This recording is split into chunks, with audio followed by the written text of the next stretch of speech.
Hello and welcome to Karate School, a podcast designed to help you start or grow your karate school. We provide lots of great information on the business of karate, preserving your art, as well as having fun industry news and interviews. My name is Colton Woodard and I'll be your host. I'm a 7th Dan in Shito-Ryu and Vice President of the National Karate Kobudo Federation. I host a wealth of Shito-Ryu and Ryukyu Kobudo lessons and content over at nkkf.org. We're constantly adding new members around the globe and welcome you to join us as well. My father, Bill Woodard, ran a karate dojo for over 35 years, and I'll be using insights from this business model periodically throughout this podcast. Support for this program is brought to you by ChinaVision.com. ChinaVision.com is celebrating their 17th year in business, and they sell a ton of cool gadgets and merchandise. There's even some karate targets priced under $20. Head over to the podcast tab at nkkf.org. Click the link and use code SPO109 at checkout to get 10% off your next sports or outdoor purchase at ChinaVision.com. So, are you thinking about owning a karate school? Do you already have one and want to grow your success? This podcast aims to help any karate school owner learn tips and share success stories from seasoned professionals. We cover every topic from preserving your art to student enrollment to financial success. So welcome to Karate School. Today's episode, we'll talk about building a brand for your karate school. I had an interview cancel last minute, so we'll be kicking it into low gear and going off-road in today's podcast. All right, so today we're going to be talking about building a brand for your karate school, which is super important. Most people would just put in their name and say, Johnny's Karate School, right? And then you can do the thing like you make your website, the bare minimum on there, put your website out there, make a Google My Business, and just kind of flyer, do some events, and get a couple students, right? A great karate school is going to have good branding. That's going to give you, one, more leads to come in to make your school profitable, and two, a reputation in town that is a good one, you know. So what you want to do when you're building your brand is making sure that you have something that a lot of people can, one, relate to, two, that they can enjoy, and three, that they can recognize easily, right? Johnny's Karate School, it might be a little generic, you know, so something that conveys exactly what it is that you do, right? If you say like Northeast Karate, there's nothing wrong with that, right? If you're located in the northeast part of town and it's karate, I get it. That's definitely not something memorable, but it's not something where you forget the name. You know, it's easy to remember. So there are some positives and there are some negatives to that. A lot of people who are starting karate school want to make everything about themselves. I definitely suggest staying away from doing that. And the reason why is because that makes you the only person who can run your school. You're not thinking about the future. If you want to step away and have more of a passive role in your karate school later on down the line, and this podcast is all about running a karate school, you're setting yourself up for failure. People are going to say, hey, where is Sensei so-and-so?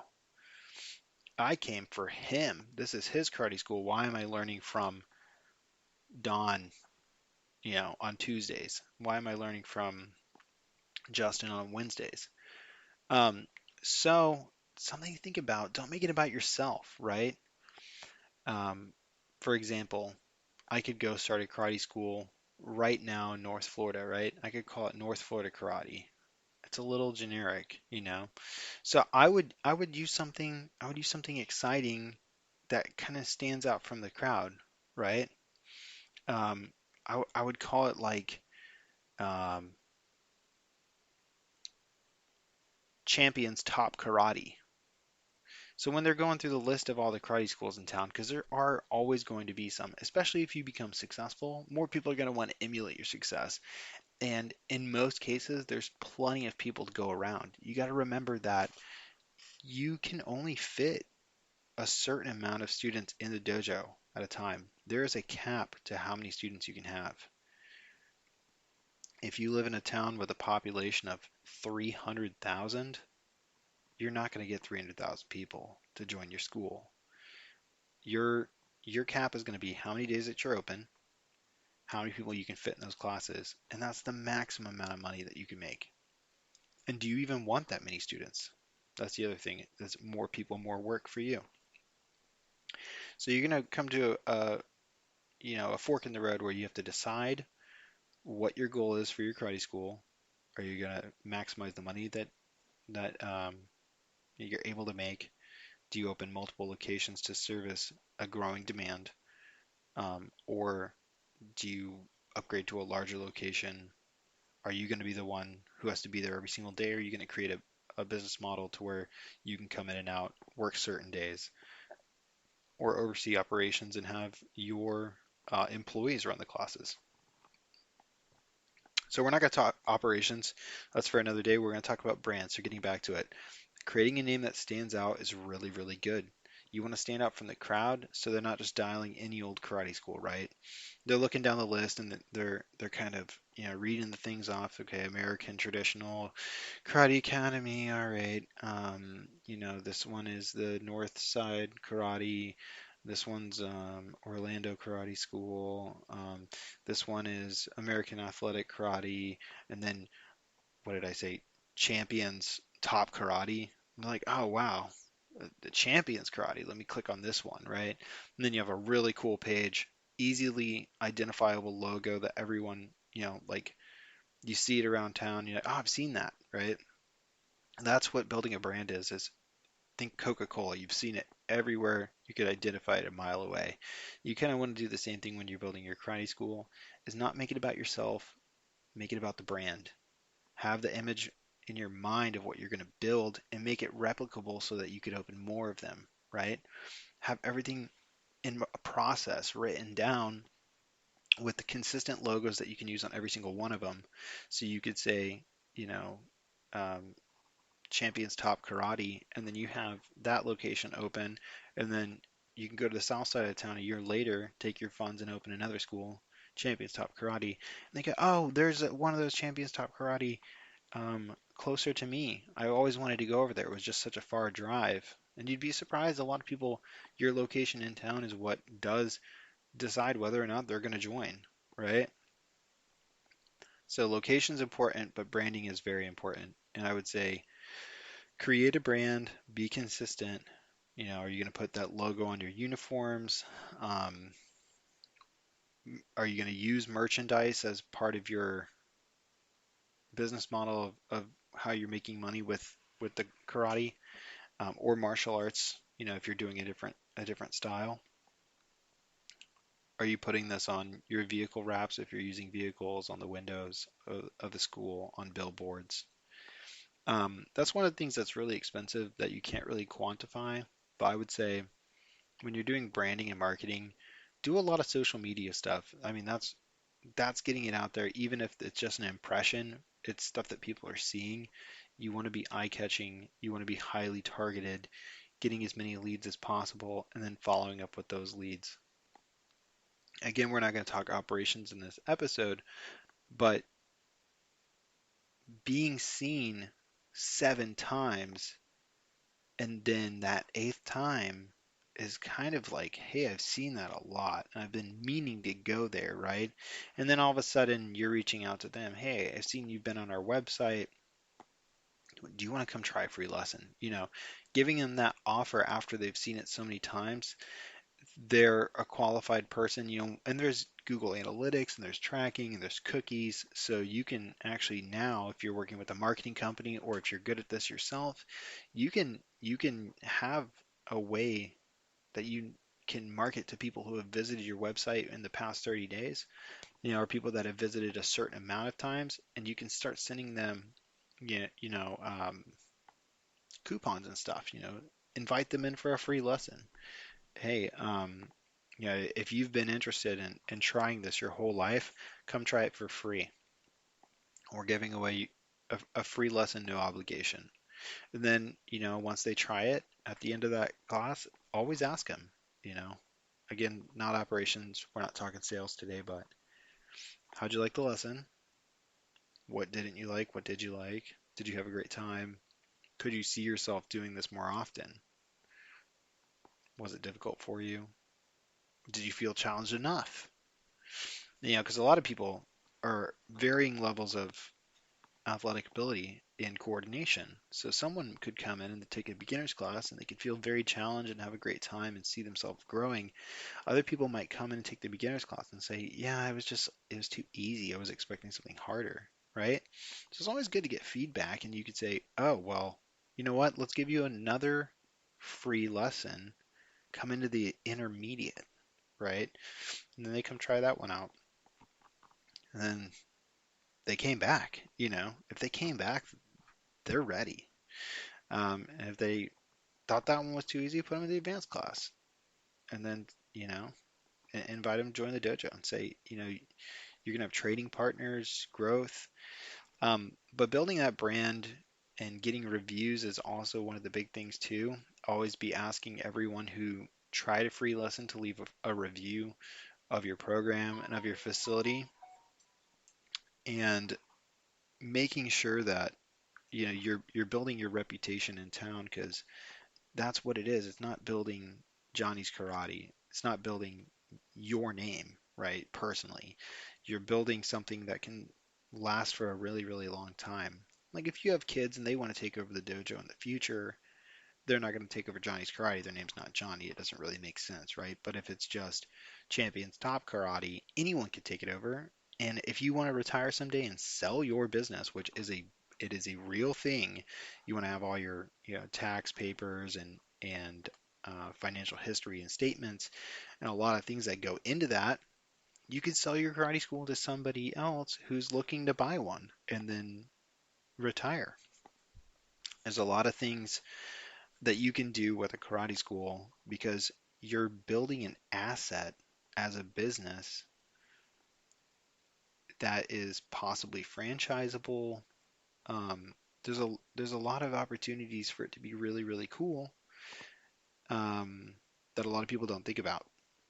And probably a lot of people who are listening to it going, well, my karate school does You this. want to fight?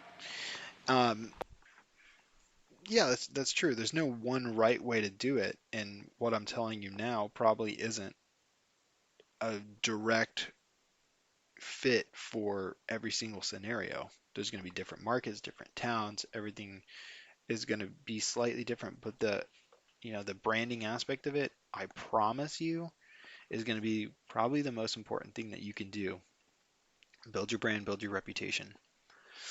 And that goes all the way into competitions as well.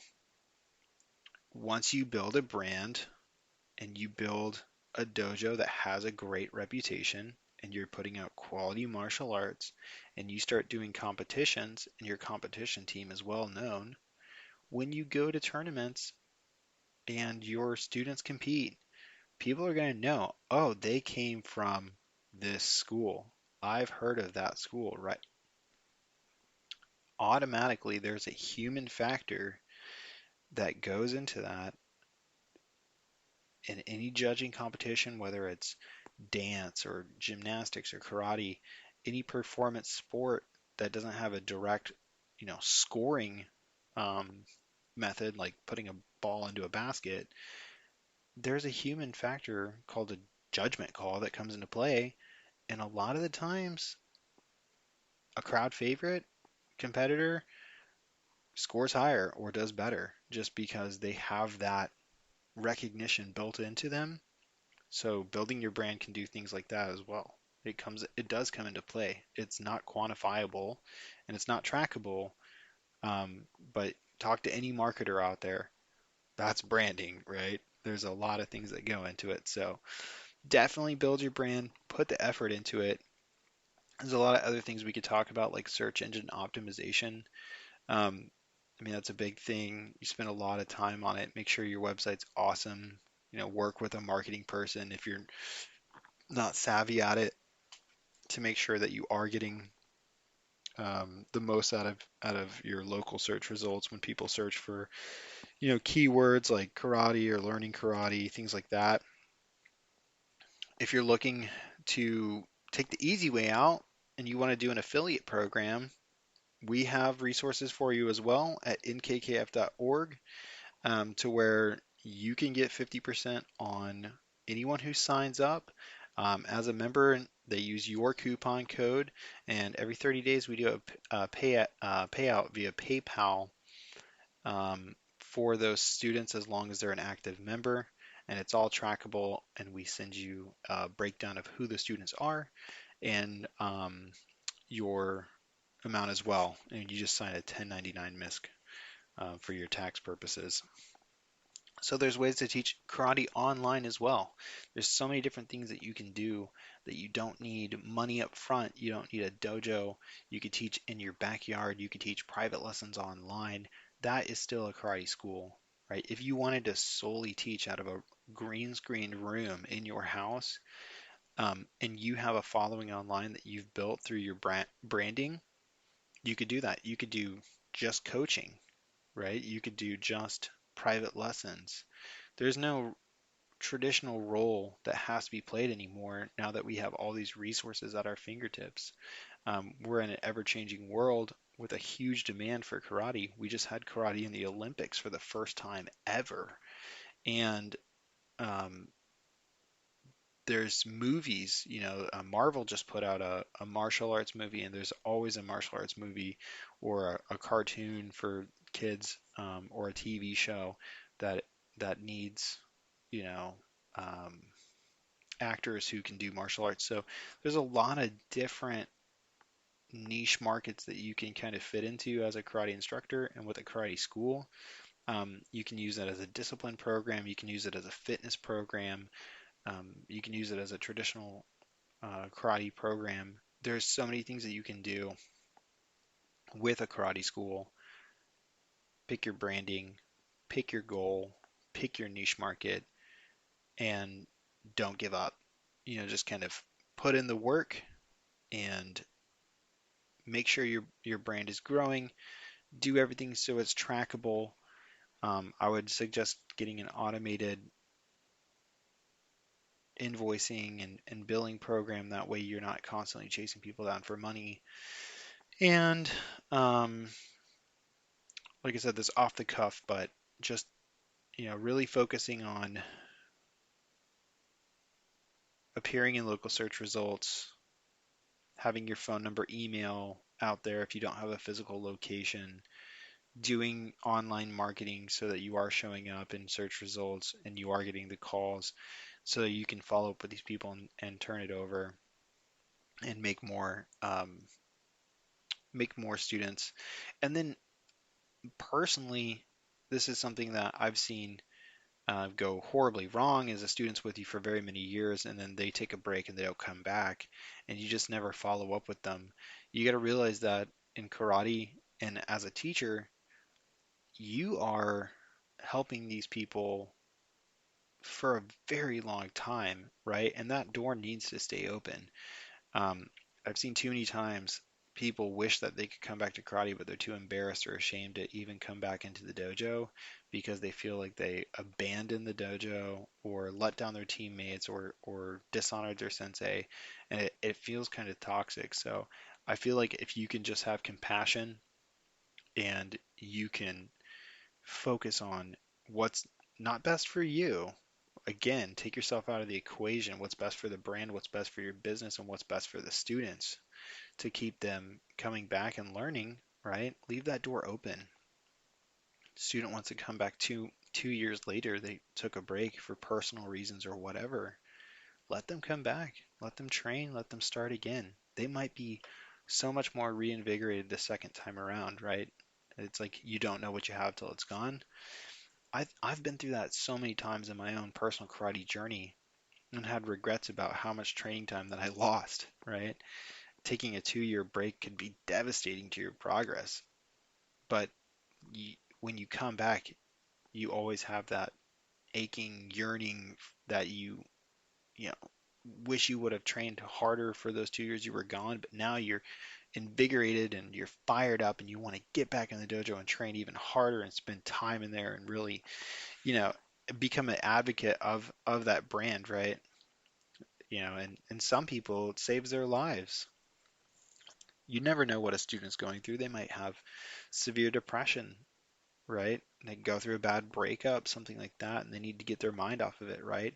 And being in a positive environment like a dojo where people are constantly helping you grow and become healthy and fit, and also a lot of times share good memories and have a lot of fun, right? Being in a dojo can be a very positive thing. Being in a karate school can be a very positive thing. So having that resource out there for people is fantastic. I think it's a really, really good thing that these senseis are doing out here for the communities that they're in. And I think that there needs to be more of it. A lot of people complain that there's too many dojos. There's too many karate schools. There's a karate school in every corner, some people say. And there's a lot of people that are looking for karate, and there's a lot of people that have been scorned by one school and need to find another one. And, you know, they want to learn multiple styles. They tried Shorin-ryu and they want to go try Shotokan, and after that they want to try Shito-ryu and they want to try Taekwondo. There's nothing wrong with that. You got to put that perception out of your mind that you're stuck doing one thing for the rest of your life just because that's the way you did it.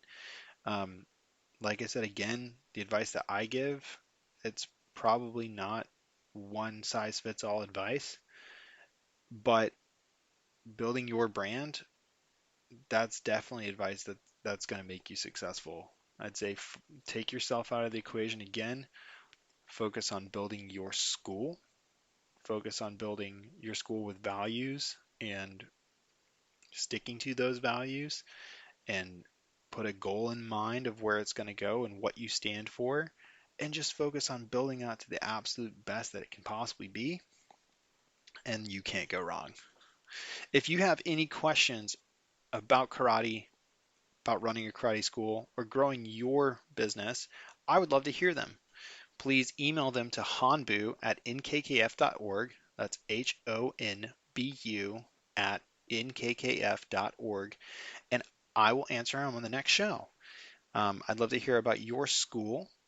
I'd love to hear about how we can help you answer some questions or problems that you've been having in your operations, and how we can maybe give you some ideas on how to make it better or make you more money. And also, I'd love to hear your story. If you'd like to be featured on the podcast and you'd like to share your story about how you started your school and where you are today, let's set up an interview. Again, send me an email at hanbu@nkkf.org, and we'd love to have you on the show. Until next time, this has been Kyoshi Colton Woodard. Os.